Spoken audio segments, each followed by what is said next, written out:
বিশ্বকর্মা পুজোর আগের দিনের ভিডিও, যেখানে আমি ট্রেনার্জির উপর একটু রেগে গেছিলাম কারণ বিশ্বকর্মা পুজোর আগের দিন জিম করতে দিচ্ছিল না, কারণ ডেকোরেশন চলছিল জিমে। কিন্তু ট্রেনার্জি তো ট্রেনার্জি না, তো ও তার জিমে ওয়ার্কআউট করছিল, কেউ কিছু বলছিল না, ও একা একা করছিল, তাই একটু রেগে গেছিলাম। আমাকে বলছে চলো তোমায় আজ খাওয়াবো, কি খাবে বলো। আমি বললাম চিকেন মানচাও স্যুপ। এমনিতেই ওদিন একটু ঠান্ডা ঠান্ডা ওয়েদার ছিল, তাই আমি বললাম চলো যাওয়া যাক ওকেন রোলে। ওকেন রোলে রিভার সাইডেই আছে ওকেন রোল, একবার গিয়ে ট্রাই করতে পারো চিকেন মানচাও স্যুপ বা ড্রামস অফ হেভেন, দুটোই বেশ লাগে আমার ওখানে। তো আমরা এখানে সাজাচ্ছিলাম চিকেন মানচাও স্যুপ, আর ড্রামস অফ হেভেনও চলে এসেছিলো, ওটাও খেয়ে নিলাম। সত্যি বলছি একবার হলেও ট্রাই করে দেখো আমার কথা শুনে।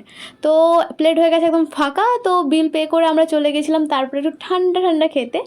এই ঠান্ডা ওয়েদারে ঠান্ডা খেতেও কিন্তু ভালো লাগে, খারাপ লাগে না। তো ওরা নিয়ে নিয়েছিল রাবড়ি না কি বলে, আই থিঙ্ক কুলফি, তো আমি ওটা এক্সচেঞ্জ করে নিয়েছি কারণ ওটা সত্যি খেতে ভালো ছিল অনেক আমার আইসক্রিমের থেকে। তো আমরা চললাম বাড়ি। এরকম মিনি ব্লগের জন্য সাবস্ক্রাইব ইয়া ফলো করতে বলো না। আবার দেখা হবে অন্য কোনো ভিডিওতে। টাটা।